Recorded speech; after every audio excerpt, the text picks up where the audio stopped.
Kalau sebenarnya kan kita ini aslinya itu kan dari Sidempuan.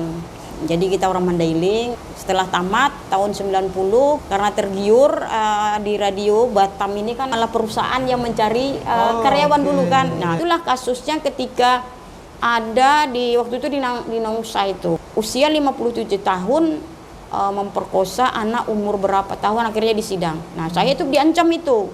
Yang selalu saya menguatkan begini ya, ada cerita ya dari seorang ibu. Waktu itu saya karena desakan juga dari keluarga suruh berhenti. Nah, saya cerita, nah ketika saya mengejar, oke, saya berhenti. Tiba-tiba ada nanti ibu-ibu yang datang, udah ibunya itu orang susah. Maksudnya tanda kutip ya, sementara dia dapat kasus anaknya dilecehkan ya apa. Kemana dia mengadu? Kalau misalnya orang kaya dia kan bisa bayar pengacara. Nah, terus dia juga tidak mempunyai SDM yang rendah, dia nggak tahu mau kemana. Nah, terus saya mikir kayak gini, kalau saya nggak ada, bagaimana? Tamu kita.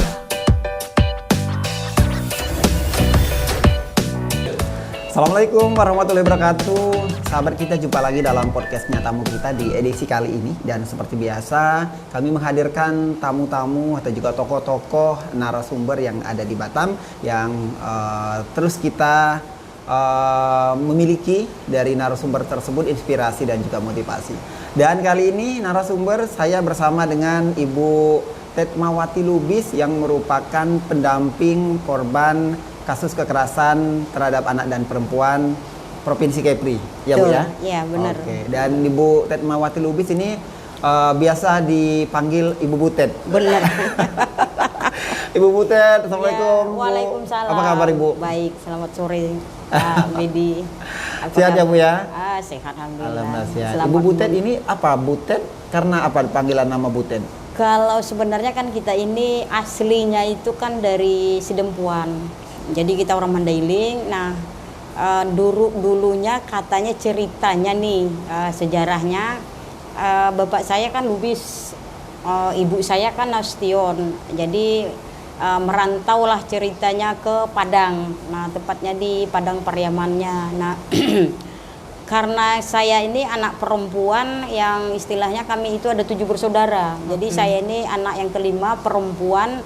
Abang-abang saya kan laki-laki, kakak saya yang pertama, kedua itu perempuan. Jadi ada adik laki-laki, jadi saya anak bungsu yang perempuan lah ceritanya. Jadi yang opung ini ya orang-orang tua dulu biar nggak takut sejarahnya hilang.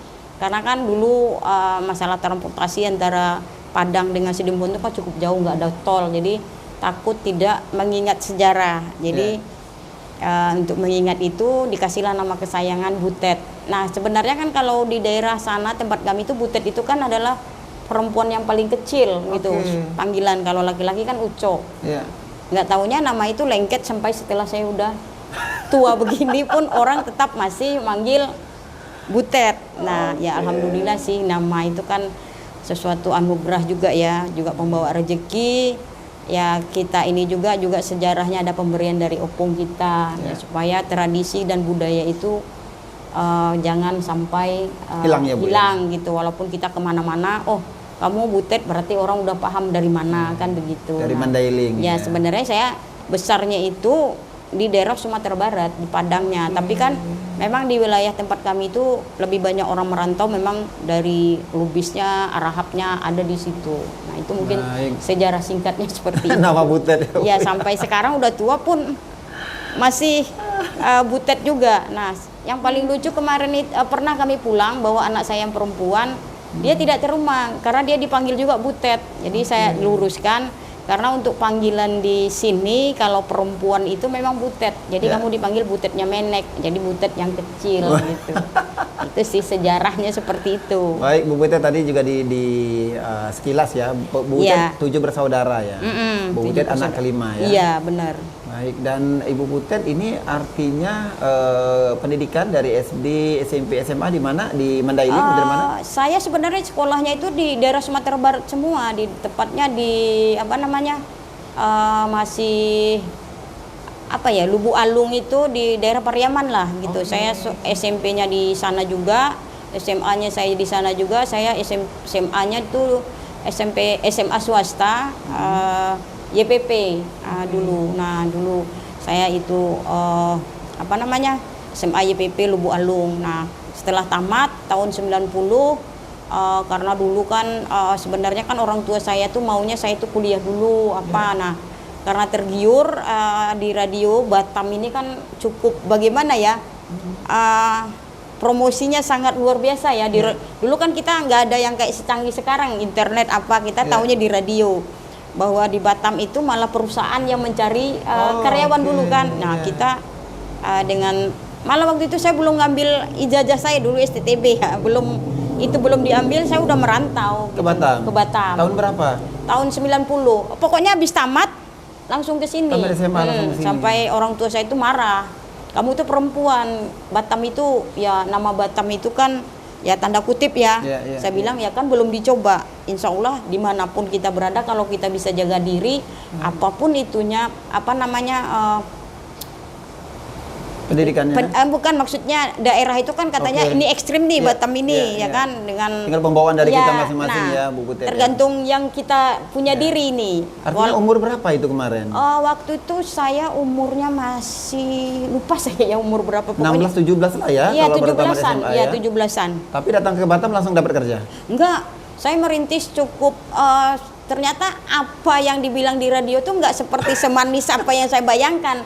Datang dapat kerja katanya, apa namanya, langsung dapat kerja katanya, perusahaan yang mencari ini ya, ternyata tidak juga. Berapa lama nganggur dulu? Saya menganggur sih nggak lama juga sih, kurang lebih lama ya itu ya 6 bulan. 6 bulan. Tapi selama 6 bulan itu saya berusaha bagaimana, kalau kita dulu itu bagaimana memang dicoba kerasnya hidup gitu loh. Saya pernah bekerja, saya biar dapat makan karena kita nggak punya keluarga di sini kan. Saya di dulu Tanjung Uma itu tempat sayur-sayur itu. Nah, penting halal lah. Kita apa ngopek bawang apa cabai itu sampai saya karena nggak pernah sampai tangan saya itu nggak bisa tidur karena panas ya. Terus saya pernah kerja diajak bantu di rumah makan. Terus yang dulu BCA itu kan nggak ada dulu itu tempat penjualan second gitu kan. Saya karena ada tetangga yang kerja di situ, saya bantulah untuk jual second itu. Kalau dulu pokoknya apalah kerja apa lah yang ya, penting halal, penting pokoknya halal. saya lakukan halal gitu. Nah, dan orang tua tahu? Orang tua tahu, tapi orang tua saya bicaranya yang enak-enak aja gitu. Kamu kerja di mana? Nah, kita pakai alamat kawan dulu yang udah bekerja waktu itu di Muka Kuning. Nah, supaya dia yakin. Nah, kita dapat duit supaya membesarkan hati orang tua itu. Gaji kita penuhin semua ke sana dulu. Nah, makan itu nanti belakangan kayak mana, gitu loh kerasnya hidup. Nah, itu. Luar biasa. Jadi ya? seiringnya ini karena udah banyak, pokoknya jatuh bangunnya udah apa ya, udah banyak lah yang kita coba. Jadi kalau orang menengok prosesnya, iya ibu itu kerjanya enak, tapi mereka kan tidak. Proses panjang tadi ya Bu, proses ya, panjang dilalui, bagaimana jatuh bangunnya kita di Batam kan orang nggak tahu gitu kan. Nah, Bu Butet sekarang berarti berapa anak Bu Butet? anak saya itu 4. 4. Nomor 1 udah gede? Udah menikah. Saya udah punya cucu. Terus Nomor anak 2? kedua belum. Nah, yang 3 belum menikah. Terus paling kecil umur paling berapa? kecil umurnya 19 tahun. Sekarang kuliah di Surabaya, di Universitas Islam Negeri Surabaya. Alhamdulillah dia sarjana semua berarti empat-empatnya.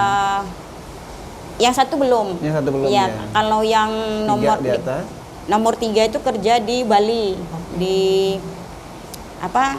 di Bandara Ngurah Rai. Nah, tamat SMK sih dia nggak mau kuliah. Nah, ya alhamdulillah sih prosesnya. Kita kan, kalau saya prinsipnya gini, kalau anak nggak mau kuliah ya sudah gitu, jangan dipaksakan karena dia juga ada kemauan dari mereka ya Bu ya untuk dia yang berusaha, menjalani. atau apa Nah, ya sudah. Baik. Kita ikutin aja seperti Luar biasa itu. perjalanan Bu Butet ya. Bu Butet kita sudah masuki di sesi kedua ya. Ya, boleh. Kita sudah lebih kenal lebih dalam sama Bu Butet di sesi kedua. Bu Butet tadi di awal sahabat kita sudah saya informasikan bahwa Bu Butet ini merupakan pendamping korban kekerasan terhadap perempuan dan anak ya Bu ya. Iya, betul. UPT Kepri ya Bu ya. Ya, UPTD PPA Provinsi Kepulauan Riau.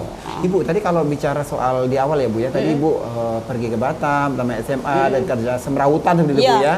Kok sekarang gimana ceritanya bisa jadi pendamping kasus kekerasan ini, boleh Bu? Ya. Gimana awalnya? Kalau kita berbicara tentang awalnya sih saya juga secara tidak sengaja nih. Makanya kadang-kadang saya bikin status gini.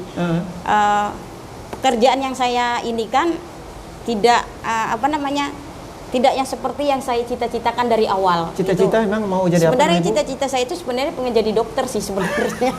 Tapi memang jauh-jauh dari ini ya. Tapi ya begitulah. Tapi dengan ini saya nggak menduga juga akhirnya pekerjaan saya ini memberikan ya rezeki untuk kelangsungan apa sampai sejauh ini. Saya bersyukur dengan. Kapan mulainya Ibu jadi pendamping? Saya menjadi pendamping itu sebenarnya dari tahun 2018.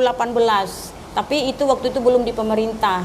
Nah, awalnya itu saya itu sebenarnya lebih ke ini di sosialnya dulu. Saya melihat kegiatan apa namanya, kebetulan suami saya kan RT di komplek itu. Terus kekurangan kader untuk posyandu. Saya direkrut jadi kader. Nah, awalnya di situ, akhirnya saya tengok asik juga. Nah, berbaur dengan masyarakat dengan apa namanya kegiatan-kegiatan ibu-ibu yang ada di lingkungan kita itu. Nah, di situ berawalnya karena kadang ya ada sebagian ya ibu-ibu tuh nggak mau bawa anaknya ke posyandu tuh. Nah, alasannya mungkin suaminya. Nah, ada satu waktu itu sewaktu-waktu ada seorang ibu yang punya anak kecil. Anaknya boleh dibilang ya apa ya masih kecil, punya anak udah 3 gitu loh. Jaraknya cuma satu. Nah, itu kalau kita kan harus jeli nih, karena kan ditimbang. Memang anak itu, mereka anaknya yang 3 itu masih dalam pelayanan posyandu kita itu, dia udah berturut-turut 3 kali nggak datang. Nah, akhirnya kita ini punya inisiatif nih, kenapa nggak datang? Kita tanya tetangganya, oh dia memang udah nggak pernah keluar. Nah, nggak pernah nampak lagi dia keluar. Kalaupun dia keluar itu pun malam kalau ada suaminya. Nah, di situ saya coba berkunjung, namanya home visit. Di situ ternyata pertama dia nggak mau bukakan pintu. Nah, jadi kita cobalah untuk memberikan apa ya pendekatan persuasif pendekatan. Ternyata si ibu ini baru kena KDRT dari suaminya. Nah, suaminya ini ada aliran tertentu ya, anak tidak boleh ber-KB, tidak boleh mengikuti sosial, harus patuh sama suaminya. Sementara kan anak ini kan namanya anak itu kan harus butuh, pertama bukan untuk hak anak itu kan bukan cuma hak hidup aja kan. Sehat nah, juga harus ya. sehat secara untuk kembang tumbuhnya bagaimana. Nah, saya kan berdialog lah dengan ibu itu, tetapi ya. Tapi ibu tuh mau bercerita sama ibu Butet agak ya, takut-takut. Awalnya agak takut. Tapi kita tidak putus asa seperti itu. Nah, akhirnya ibu tuh bercerita awalnya kenapa, ternyata dia habis kena KDRT. Arwah masih ada bekas, ada apa. Nah, saya kasih pemahaman bahwa kita perempuan ini tidak jangan terlalu ini. Kita harus mengasihkan pemahaman juga ke suami. Kita juga perlu bahagia. Nah, disitulah akhirnya tergerak. Nah, 1 minggu kejadian, ada lagi kejadian. Nah, suami pukul KDRT lagi. Nah, jadi saya datangin ininya, rupanya bukan 1 kali 2 kali, udah sering ribut seperti itu. Nah, saya tanya ke Pak RT-nya, kenapa kok dibiarkan? Mereka kan itu dia bilang itu kan ranahnya domestik, maksudnya ranah rumah tangga orang, mereka nggak ikut campur. Nah, sebenarnya kita ibu juga yang masuk akhirnya. Akhirnya saya masuk, izin dari Pak RT saya masuk. Saya jelaskan, bapaknya marah-marah nih. Nah, dengan sedikit ilmu pengetahuan saya waktu itu, saya bicara nih tentang hukum. Nah, kalau misalnya ada kaitan. Ibu dari sarjana hukum? Bukan, saya masih SMA. Cuman SMA. Saya rajin baca, rajin ini. Saya bilang ini unsurnya apa. Nah, ketika itu kan kita udah mulai banyak kenal nih, karena di posyandu saya cerita ke orang puskesmas, kalau ini kemana arahnya. Terus orang yang pertama saya telepon itu adalah dulu namanya Bu Tengku Sari. Dia di Dinas Pemberdayaan Perempuan. Kalau ada kasus kayak gini gimana Bu? Nih, nah akhirnya karena sering berkomunikasi, karena dia sering turun juga mengasih penyuluhan, akhirnya itu bisa dibawa ke ranah hukum. Nah, akhirnya Bapak itu diproses. Nah, saya selalu mengasih edukasi ke setiap ibu-ibu kalau misalnya terjadi KDRT atau masalah anak tidak dibawa, ini ada undang-undangnya. Nah, karena boleh laporan ke ibu. Ya, akhirnya seiringnya jalan orang taunya saya ini tempat pengaduan. Padahal saya belum ada ininya. Dan belum resmi juga di OPT belum itu masih jauh. Jadi orang taunya, nah itulah kasusnya ketika ada di waktu itu di Nausa itu. Anak kecil yang pernah saya juga di RRI pernah cerita itu. Nah, usia 57 tahun memperkosa anak umur berapa tahun, akhirnya disidang. Nah, saya itu diancam itu. Yang mau menutup usia saya, akhirnya nggak bisa. Habis itu dia bilang mau kasih iming-iming saya. Nah, terus dia bilang juga diancam saya dia nggak akan dipenjara karena dia kepolisian yang ada di Polda itu saudara dia, ponakan dia lah. Nah, saya bilang negara kita negara hukum, tidak ada yang kebal hukum. Semua prosesnya akan tetap berdasarkan undang-undang. Nah, kalau kita memang Bapak bersikeras Bapak tidak salah, nanti kita lihat aja ketika di pengadilan siapa yang salah, siapa yang korban. Maksudnya siapa yang pelaku, siapa yang jadi korban. Harus melawan ya Bu ya. Ya. Nah, akhirnya berproses. Proses Bapak itu ditahan. Akhirnya istrinya yang tadinya membela si suaminya minta ke saya untuk mohon untuk ke korban ini untuk dicabut laporan. Baik. Nah, akhirnya Bu, Ibu resmi jadi. Nah, resminya itu belum karena saya sering berkomunikasi akhirnya dulu resmi 2019 jadi pendamping di UPTD, ya. 2019. Itu bukan UPTD PPA dulu, namanya P2TP2A. Ya, Pusat Perlindungan pokoknya P2TP2A. Ya, Nah, 2019 Bu ya. Oke. Nah, waktu itu kalau di Polres itu kanitnya waktu itu namanya Bu Puji Astuti. Nah, Kepala Dinas Pemberdayaan Perempuan itu dari Bu Nurmadia dulu, bukan kepala dinas. Namanya Kaban, kepala bagian. Nah, lanjut ke Ibu Umi. Sekarang kan Bu Nopi nih. Nah, di situ akhirnya dengan kasus seperti ini saya mikir kayak gini. Kok semenjak saya ada kenapa kok kasusnya seperti jamur? Nah, saya sempat gini juga, miris gitu. Apakah saya yang salah? Atau memang kasusnya yang banyak? Sampai saya sempat diskusi ke dinas, kepala dinas. Tidak, berarti kamu sukses. Suksesnya di mana, Bu? Berarti apa yang kamu lakukan, memberikan edukasi, sosialisasi ke masyarakat, diterima. Makanya sekarang korbannya speak up artinya itu banyak gitu, ya Bu ya. Akhirnya Bu, artinya 2019 Ibu resmi menjadi pendamping P2TP2A. Ya, di P2TP2A Kepri ya Bu ya. 2019. Masyarakat udah berani speak up nih. Kalau ada, saya selalu kalau misalnya ada tindak kekerasan kayak gini, jangan takut untuk melapor. Nah, kalau kita nggak melapor, ini kasusnya diam itu tidak bagus. Kalau dulu memang diam itu emas.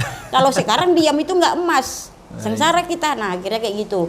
Terus karena saya juga direkrut untuk PKK, saya juga sosialisasi nih di Ibu RT, Pak RT, Pak RW, saya bilang, kalau memang kasus KDRT ini terjadi di lingkungan kita, Bapak, Ibu, tetangga, kiri kanan wajib untuk melaporkan.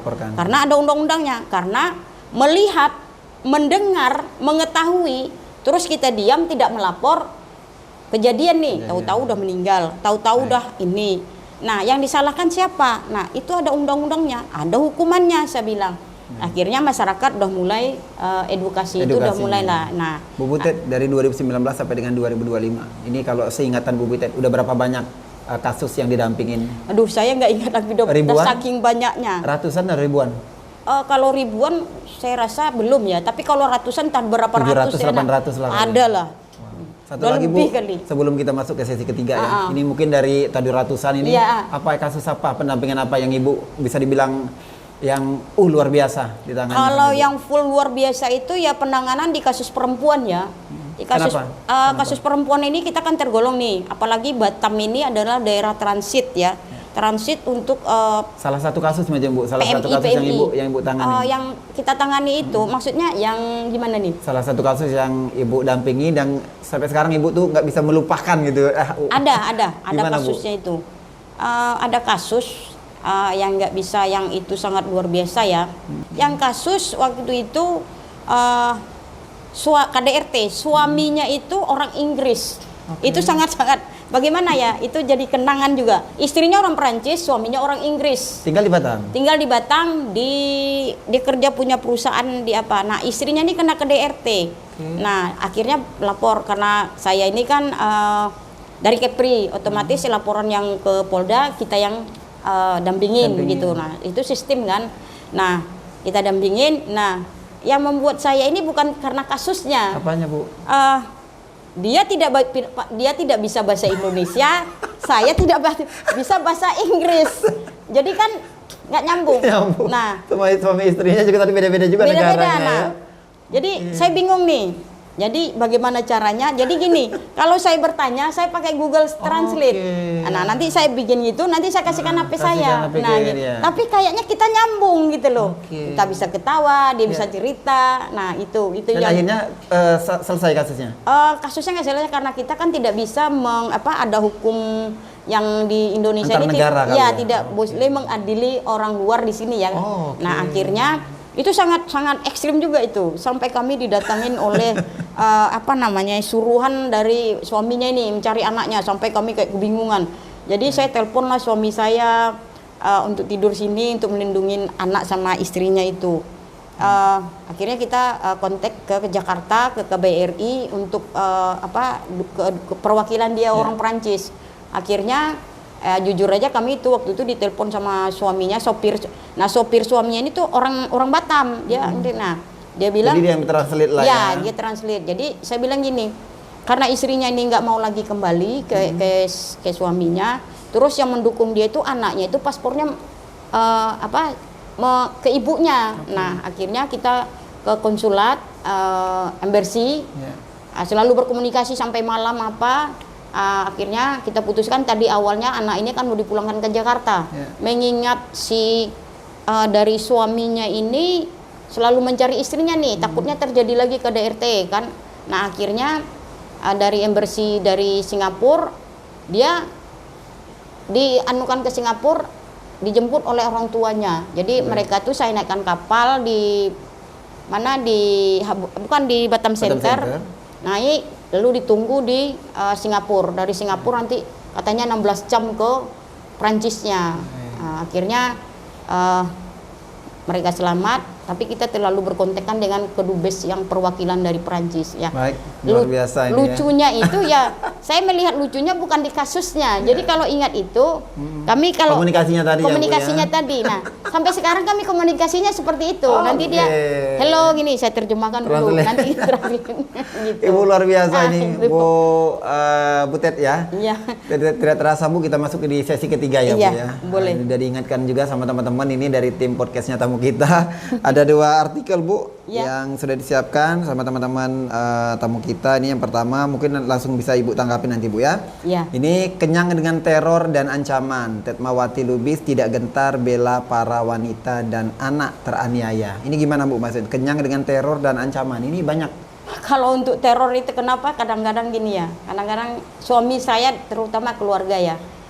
Dia udah menyuruh dari awal-awal saya dapat teror itu, dia bilang gini, udah berhenti aja kerja. Teror gimana Bu maksudnya itu, Bu? Ya saya diancam, pernah dulu kejadian satu kasus waktu itu anak umur 6 tahun dapat pelecehan dari bapak kandungnya. Nah, bapak kandung ini adalah seorang ya tanda kutip ya orang yang dipandang juga. Nah, waktu itu kita tidak ada shelter. Akhirnya anak itu saya simpan di rumah. Nah, dia mencari, anak itu saya sembunyikan. Anak itu ketakutan dengan istrinya.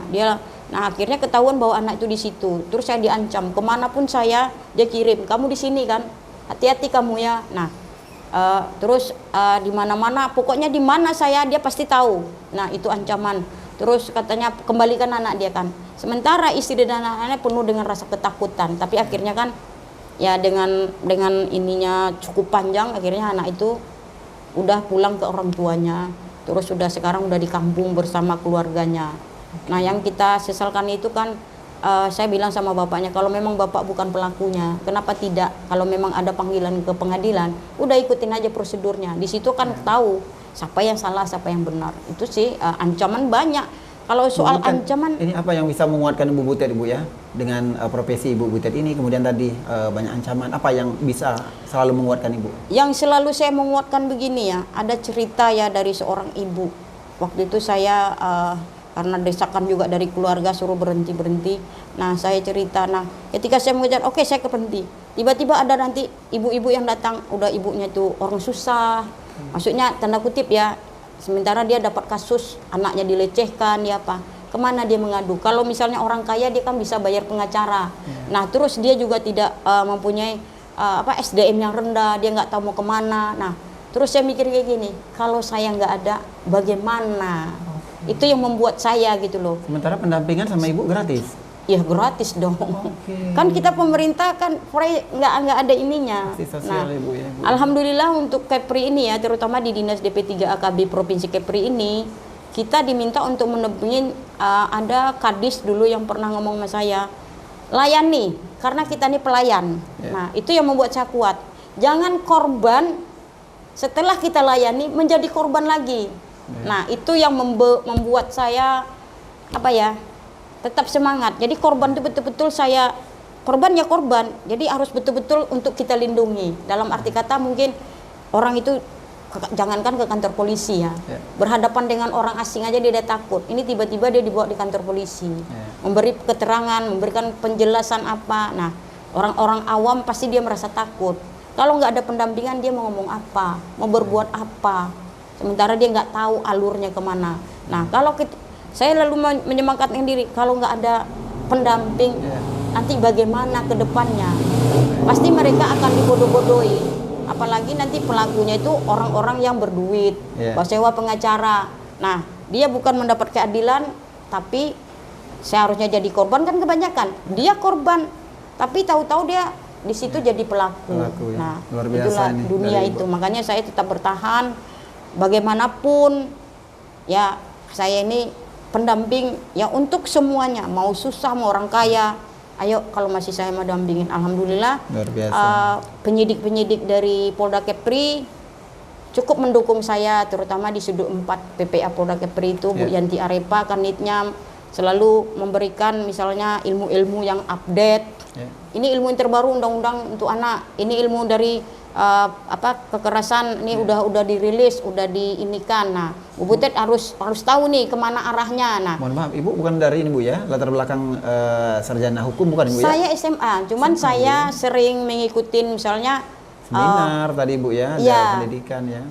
Jadi apa di Polda itu kalau nggak ada kerja kita suruh duduk.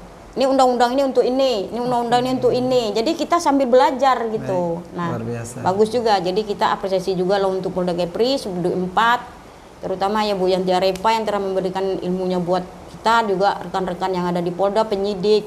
Nah, syukurnya penyidik yang ada saat ini di Polda Kepri itu yang melakukan untuk anak, untuk perempuan itu udah dibekali sertifikasi namanya SPPA. Jadi nggak sembarangan untuk Dan itu Bu juga udah punya ya Bu ya? kita belum sertifikasi, tapi untuk sertifikat yang lain ada gitu. Baik Bu, satu lagi Bu ya artikelnya ya Bu ya. UPTD PPA Kota Batam mencatat 57 kasus kekerasan di awal 2025. Iya benar. Memang Bu ya? Benar, Bu, itu kalau mungkin menilai, Bu, lebih. memang ini Bu ya, memang banyak ya kasus-kasus gini Bu ya? Januari aja kita udah berapa itu? Itu untuk kota aja loh. Nah, apalagi untuk kita di provinsi. Itu real. Apa Bu kalau menurut Ibu selaku pendamping penyebab utama dari kasus ini? Iya, penyebab pertamanya itu sih kalau untuk di perempuannya itu ya faktor ekonomi. Nah, itu faktor ekonomi, terus sempitnya lapangan pekerjaan. Jadi ini. Terus kalau yang anak korbannya? Kalau yang anak itu lebih ke pergaulan ya, gadget. Terus teknologi inilah. Jadi terus yang lebih ini lagi pola asuh dari orang tua. Jadi kalau anak mau keluar, kita nggak ada pengontrolnya, udah di luar mau jam berapa pulang kita terlalu percaya ke anak, akhirnya ya nanti tiba-tiba datang polisi, ini ternyata anaknya pelaku, ternyata anaknya korban. Nah gitu. Jadi kita apalagi dengan banyaknya aplikasi-aplikasi yang sifatnya menjerumuskan lah untuk anak-anak. Jadi peran orang tua itu harus diinikan lagi, ditingkatkan lagi lah gitu. Pengawasannya ya Bu? Pengawasannya. Bu Butet, kita di penghujung kebersamaan di podcast kita ya, luar biasa nih Bu Cepat Butet. kali ya. Sebenarnya banyak cerita Bu, yang mau mungkin saya ceritakan. bisa memberikan kata-kata motivasi untuk para wanita-wanita hebat ya, kalau saya menilai dari Bu Butet, yang terlepas dari pendidikannya bukan dari sarjana hukum, tapi di luar juga cita-cita dari Bu Butet Bu ya. Tapi kalau profesi itu benar-benar kita geluti, kita tekuni, insya Allah akan memberikan manfaat bagi banyak orang dan tentunya membawa rezeki untuk kita ya Bu ya. Amin. Ya, boleh seperti mungkin itu. kata-kata mutiara Bu untuk kita jangan merasa rendah diri karena karena pendidikan atau dengan kemampuan kita. Tapi lakukanlah sekecil apapun yang kita buat untuk masyarakat, pasti imbasnya ke kita lagi. Jadi artinya berbuat baiklah, sekecil apapun pasti ada balasannya untuk kita. Itu pasti. Luar biasa. Ya, kata-katanya terutama untuk ya. perempuan nih, misalnya dengan kasus KDRT karena udah ini takut untuk melanjutkan proses hidupnya ke depan. Jangan takut. Ayo kita berproses. Nanti ke depannya bagaimana? Ya kita pasrahkanlah dengan mungkin Urusan belakang layar ya, dulu ya. yang penting kita inikan dulu, kita jalani dulu, ikutin prosesnya. Baik, Bu Butet, terima kasih atas waktunya Ya. ya Bu. Luar biasa sudah memberikan motivasi dan juga inspirasi. Dan sahabat kita, demikian tadi konten dan juga podcast kami, perbincangan kami dengan Ibu Butet. Ini aslinya namanya Tetmawati Lubis ya Bu ya. Merupakan pendamping dari korban kekerasan terhadap perempuan dan juga anak dari Provinsi Kepri ya Bu. Dan tentunya terus ikuti konten-konten kami, podcast kami di podcastnya Tamu Kita. Kami terus akan menghadirkan narasumber yang memberikan motivasi dan juga inspirasi untuk ditonton tentunya di podcast kami Tamu Kita. Saya Bidi Prabu bersama dengan tim yang bertugas. Selamat siang, sampai jumpa. Wassalamualaikum warahmatullahi wabarakatuh. Waalaikumsalam.